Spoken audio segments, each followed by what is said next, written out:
thinking about youth, youngsters, kids, adolescents, is there a specific age that individuals simply begin to manifest symptoms that could be related to some type of mental health disorder? So technically, adolescents or children, to a certain age, their bodies are developing. So really, the chemicals inside their body hasn't reached to the point where it just settled. A person my age, we pretty much already have a level of chemicals in our body, and it's not going to increase. It may decrease over time because our age, our bodies are changing.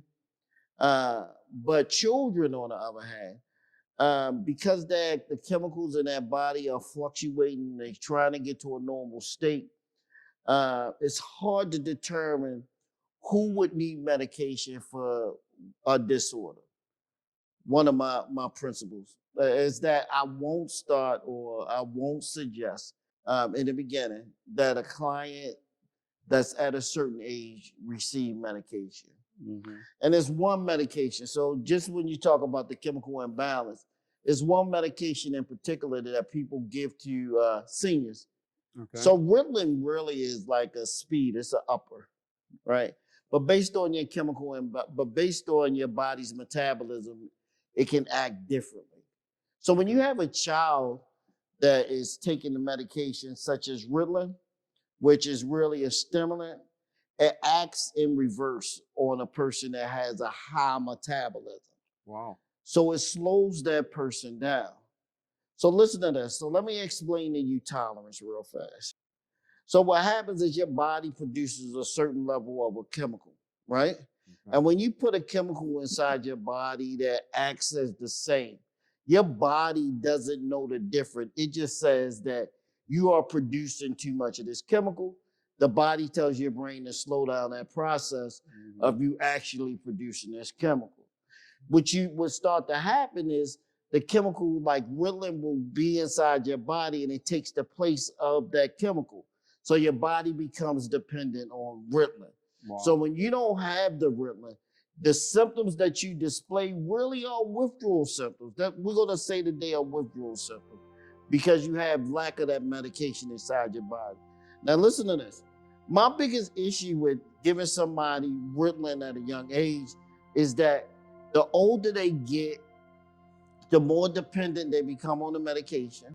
So you ever meet people that are 18, 19, 20 years old and are able to drink large amounts of alcohol, and they tell you that I just started drinking? That's the reason why. Wow. Because their body has already developed the tolerance for certain chemicals, so they're able to develop an abnormal metabolism. This is a book that's written by Catherine Ketchum and James Malum. It's called Under the Influence. Okay. And it explains abnormal metabolism. And it explains the body's ability to break down alcohol and other drugs faster or slower. So my feeling is, because I believe, or because it's proven, people are able to grow out of certain disorders. Okay. Now, there are some disorders that are developed early, but I don't think that we should start medicating them right away. I think that we start looking at the developmental of the disorders, try to help the client develop coping skills, and only if those coping skills does not assist with a behavioral change should we start discussing medication along with the modality of treatment that we're using at that time. Yeah. Is there any one specific mental health disorder that is being seen more in the community than the others? Say, for example, anxiety versus depression versus schizophrenia? We can't exactly say what is a popular diagnosis. So I can't say what's popular because names change. But what I can say, based upon a person's environment, so the way that a person is influenced by their environment or their environment influence their behaviors determines whether or not a person develops a disorder. And if that person develops a disorder and you have that disorder or that person and several people in a community, and we only tested that general community, then that disorder is the most prevalent there.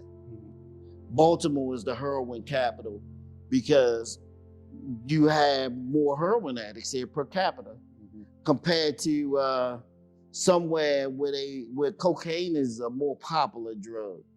And you rarely ever see a heroin, and you rarely ever see a heroin addict there. Now, is it to any degree that these diagnoses are genetic? A lot of diagnoses are genetic. We got predisposition, right? So that's genetics is one of the way that a person can be exposed to something. So predisposition, what they say is there's 5 predisposing factors, right? Or there are predisposing factors. And heredity just happened to be one of them. But we also need to think about prenatal influences. We need to also think about ethnic background, cultural reasons. There are a lot of different things that influence mental health disorders, but we also want to look at traumas that are experienced as the clients are growing, as the clients are getting older. We want to look at that because, and it's funny how like culturally, what you consider a trauma may not be a trauma in another culture, or what you consider trauma may not be the same as another family. The term trauma, some of my background is in emergency medicine. Trauma for us was, responding, in a medic unit to a victim who's been shot, or responding to a multi-vehicle collision where somebody was ejected from out of the car, or somebody that has fallen out of a multi-story building to the ground. That's a form of trauma. But are there any other types of traumas that a person can experience in their life that could potentially subject them to some type of mental health disorder later on in their life? So it's the stimuli that is associated with trauma. And don't get me wrong, there is a percentage of people that experience traumas, use those traumas to catapult them throughout their lifetime to be better people. But then there's some people that trauma affects them so negatively that they're not able to pull themselves out of a mental health state. For instance, it's a lot of childhood traumas. I was looking at Facebook and they had a clip of Bernie Mac, and Bernie Mac said his grandmother told him to go get a switch. And I'm not going to use the words that he used, but he pretty much was like, I'm not going to get no switch so that you can beat me. Do you know how traumatic it is for you to go get the instrument that's going to do damage to you? And you are so afraid of the person that is telling you to go get this that's going to hurt you that you go and do it. And in a sense, it teaches you to obey authority figures, but also it makes you fear the authority figures. So you never are able to, in some cases, you're never able to develop your own voice. You always be submissive to other people around you. And it hurts you when it's time for you to start developing relationships outside your home, because you can determine if the authority figure is there to help you, because your mom beat you and she say, only reason why I do it is because I love you. So if you in an abusive relationship, it's at times you equate that abuse with, I take it because he loved me. You ever remember what love's got to do with it? You remember after I pushed Tina's face in the cake and he slapped her, and then he slapped the other girl, and the girl said, oh no, you only got hit me one time, I'm out of here. And Tina turned and jumped right up with a smile on her face and said, girl, I'm okay, I'm all right. But in the very beginning, her mother told her, Anime, you gotta take that. This man is going to take you places. Yeah. So in her mind, the abuse was because he loved her and that he was doing for her. You know, as a child, you know, I was disciplined by my mother. I was raised by a very strong single parent mother who placed expectations on me and my brother. And, you know, we were disciplined. And when, you know, it was necessary, of course, she put that strap on us, but I still had a sense, I had no question in my mind that my mom loved me. In the way that she cared for us and provided for us, I knew that she cared. It's funny how like this actually starts. I have done so much work with IPV, intimate partner violence, or what people call domestic violence.